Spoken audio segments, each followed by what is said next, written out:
کسی نے خوب کہا ہے صدقے میں تیرے ساقی مشکل آسان کر دے، ہستی میری مٹا دے، خاک بے جان کر دے۔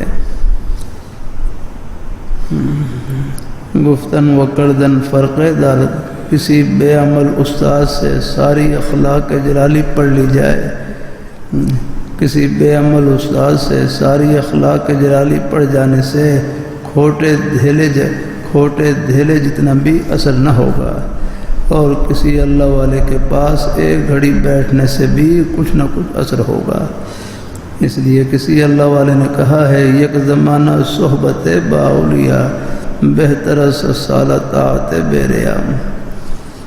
امراض روحانی سے شفا یاب ہو کر جائیں گے تو اللہ تعالیٰ اپنے فضل سے قبر کو بہشت کے باغوں میں سے باغ بنا دے گا، ورنہ قبر دوزخ کا گڑھا بن جائے گی۔ دعا کیجیے اللہ مجھے اور آپ کو اس دنیا سے امراض روحانی سے شفا یاب ہو کر جانے کی توفیق عطا فرمائے۔